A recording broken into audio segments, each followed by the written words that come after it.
नमस्कार दोस्तों, स्वागत है आपका बनारस लिटरेचर फेस्ट के 4th एडिशन में।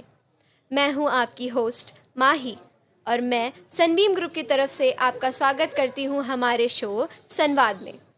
संवाद एक ऐसी जगह जहां बातें सिर्फ बोली नहीं जाती बल्कि महसूस की जाती हैं। यहाँ शब्दों को अल्फाजों में पिरोया जाता है और अल्फाज कहानियाँ बन जाते हैं। बनारस एक ऐसा शहर जिसकी हर सांस में साहित्य बसता है, जहाँ हर कहानियाँ एक मोड़ ले लेती हैं और हर खामोशी में एक बात छुपी होती है। अगले 3 दिन तक हम साथ होंगे बहुत से बोलने वालों, सोचने वालों और अपने शब्दों, अपनी कलाओं को सुरों और अभिनय के ज़रिए ज़िंदा करने वाली आवाज़ों के साथ। तो चलिए शुरू करते हैं हमारा ये हसीन सफ़र। इस सफ़र को और बेहतरीन बनाने के लिए आज हमारे साथ हैं डॉक्टर DK सिंह। धन्यवाद सर, हमें अपना समय देने के लिए। तो सर, मेरा पहला सवाल आपसे ये है कि इतनी ऊंचाई पर पहुंचने पे, मतलब इतने फेलियर्स के बाद आप क्या सोचते हैं कि फेलियर ज़रूरी है ज़िंदगी में? देखिए, ज़िंदगी में जब भी हम फेल होते हैं तो निश्चित रूप से वो हमें सीखने का मौका देती है। और जब जब आप किसी संघर्ष के दरमियान कठिनाइयों को महसूस करते हैं तो नई ऊंचाइयों पे जाने के लिए वहीं से रास्ता बनता है। हमेशा रास्ते जो है वो संघर्ष से ही रास्ते बनते हैं। और मेरा मानना है कि फेल होना ज़िंदगी में और नए रास्तों की तलाश होती है, और जिन रास्तों पे हम चल के फेल हो रहे होते हैं वे रास्ते शायद जो है वो हमारे लिए नहीं बने होते हैं। लेकिन फेल होना जो है ये मुकम्मल ज़िंदगी या मुकम्मल रास्तों पे चलने के लिए, सही रास्तों पे जाने के लिए ज़रूरी होता है। समझ गए सर। तो सर, जैसे आपने बोला कि फ़ेल होना ज़रूरी है, कि जैसे आजकल के जो बच्चे हैं वो ज़्यादातर हर चीज़ों को नेगेटिव तरीके से ले लेते हैं, तो आप क्या कहना चाहेंगे इस चीज़ पे कि मतलब ऐसा क्यों हो रहा है? नहीं, ज़िंदगी में जो एक ही फेल से घबरा जा रहा है, या आज देखेंगे कि वो इम्पल्सेस के शिकार हो जाते हैं, तमाम उनको दिक्कतें पैदा होने लगती हैं, क्योंकि उनको ये सिखाया गया कि हर चीज़ में जीतना ही है। चाहे स्कूलिंग ऐसी हो रही है, पेरेंटिंग ऐसी हो रही है कि उनको ये बताया जा रहा है कि हमेशा तुमको विनर रहना है, हमेशा नंबर 1 ही आना है, या हमेशा टॉप 10 में ही रहना है। जबकि ज़िंदगी ऐसी नहीं है। ज़िंदगी में जो है आप बहुत पीछे रह के, स्कूलिंग है या किसी खेल गतिविधि है या कि कहीं भी, या ज़िंदगी के किसी भी मोड़ पे अगर आप कहीं जो है असफल हो जाते हैं तो इसका मतलब ये नहीं होता कि सारी ज़िंदगी समाप्त हो गई। ज़िंदगी जो है आपको नए नए रास्ते हमेशा देती है। जहाँ से आप फेल होते हैं, हमारा जो माइंड या ब्रेन, जो हमारा सिस्टम है, हमारी जो मन, चित्त और जो बुद्धि है, जो हमारे संस्कार हैं, वो हमें जो है कहीं ना कहीं पूरा जो एक सिस्टम है ऐसा बना हुआ है कि हमेशा जहाँ से रास्ते समाप्त होते हैं वहाँ से नए रास्ते निकलते हैं। मैं युवाओं से ये कहना चाहता हूँ, जब भी कहीं आप जो है किसी रास्ते में आपको असफलता मिलती है तो इसका मतलब है कि नए रास्ते आपके लिए खुल रहे हैं। समझ गए, धन्यवाद सर। सर, ये बताइए, जैसे आजकल का जो एजुकेशन सिस्टम चल रहा है, ज़्यादातर चीज़ें इनोवेटिव हो गई हैं, ऑनलाइन हो गई हैं, तो आप मतलब आपका क्या इस पे राय है कि ऑनलाइन ज़्यादा चीज़ें एफर्टलेसली होती हैं कि ऑफलाइन? देखिए, मेरा मानना है कि किसी भी एजुकेशन सिस्टम में कोविड के बाद हम लोग देख रहे हैं कि ऑनलाइन सिस्टम ज़्यादा बढ़ रहा है।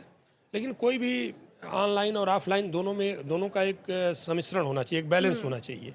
और मेरा मानना है कि उत्तर प्रदेश सरकार या जो है भारत सरकार का भी मानना है कि 25% कोर्स करिकुलम जो है ऑनलाइन होना चाहिए और 75% ऑफलाइन होना चाहिए। और ये धीरे धीरे करके इसको बढ़ाया जा सकता है। स्वयं अगर हम यूनिवर्सिटी कॉलेजेस को देखेंगे तो स्वयं प्लेटफार्म या marks massive open online courses बढ़े हैं।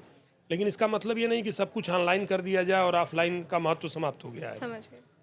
जो लैब की क्लासेस हैं, जो टेक्निक्स हैं, जो ट्रेनिंग्स हैं, वो सब ऑफलाइन ही सही हो सकती हैं।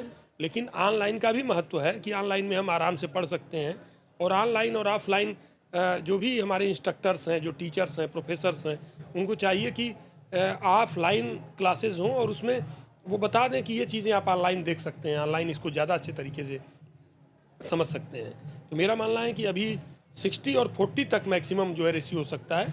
ऑनलाइन 40%, 60% ऑफलाइन, और इसमें अभी हम लोग 20-25% तक बढ़े हैं। धीरे धीरे ये परसेंटेज बढ़ सकता है। अब आखिरी सवाल आपसे कि कोई ऐसे 3 शब्द या 3 वाक्य जो आप आजकल की यूथ को कहना चाहेंगे कि वो उन चीज़ों पे ध्यान दें या फिर आगे बढ़ने के लिए? सबसे पहला जो यूथ के लिए है कि वो पेशेंस जो है बहुत ज़रूरी है। यूथ में मुझे लगता है कि मैं एज ए प्रिंसिपल मैं महसूस करता हूँ कि विद्यार्थी एक बार फ़ोन करता है, वो चाहता है कि 100% रिस्पांस उसको मिल जाए, सारे काम उसके हो जाए। तो पहला है कि पेशेंस उसके अंदर होना चाहिए, और पेशेंस अगर है तो लगभग 50% वो जो है सफल हो सकता है। और उसको धैर्य धारण करना चाहिए, धैर्य रख करके वो चाहेगा तो ज़िंदगी में। दूसरा है कि पेरेंटिंग जो हो रही है तो माँ बाप के प्रति भी, माँ बाप उससे बहुत ज़्यादा उम्मीदें पाल रखे हैं, तो माँ बाप के प्रति जो है उसका समर्पण होना चाहिए। कम से कम दुनिया के प्रति बहुत बड़ा समर्पण नहीं दिखा सकता, तो अपने फादर मदर के प्रति, अपने परिवार के प्रति वो समर्पण दिखाए। और दूसरी बात है कि हर स्टूडेंट हो या कोई भी व्यक्ति हो, उसकी कुछ ड्यूटीज़ हैं समाज के प्रति, सोसाइटी के प्रति भी ड्यूटीज़ हैं। तो सोसाइटल जो ड्यूटीज़ हैं उसके प्रति भी, सोसाइटी की ड्यूटीज़ को भी उसको पूरा करना चाहिए। तो मैं 3 बातें जो है युवाओं से कहना चाहूँगा, और उसमें पेशेंस को मैं सबसे पहले लेके चलता हूँ, और माँ बाप के प्रति समर्पण एक होना चाहिए।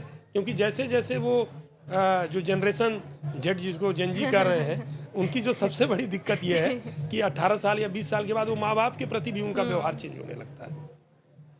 जो ही वो बाहर निकलते हैं तो माँ बाप के प्रति जो व्यवहार चेंज होता है, और वो माँ बाप जो कि लगातार कक्षा जब एक नर्सरी से लेकर के और जब वो पढ़ने जाता है तो पेरेंट टीचर मीटिंग तक इतने उत्साहित हैं, 12वीं तक वो इतने उत्साहित हैं, लेकिन 12वीं के बाद वही बच्चा जब बाहर जा रहा है तो माँ बाप के प्रति उसका व्यवहार जो है, बिहेवियर जो है चेंज होने लगता है। तो ये देख करके बड़ा अजीब लगता है कि जो उसको खड़ा कर रहा है, जो उसको खड़ा करने वाला है, उसके प्रति जब उसके मन में समर्पण नहीं है तो सोसाइटी के प्रति या अन्य लोगों के प्रति समर्पण कैसे होगा। तो ये 3 बातें अगर हमारे युवाओं में आ जाती हैं या इसके प्रति वो सोचना शुरू करते हैं तो निश्चित रूप से ये बड़ी बात होगी मेरे लिए। धन्यवाद सर, आपसे बात करके बहुत अच्छा लगा हमें। आप सभी व्यूअर्स का बहुत बहुत धन्यवाद। मिलते हैं अगले एपिसोड में एक नए विषय के साथ। धन्यवाद। सभी को धन्यवाद।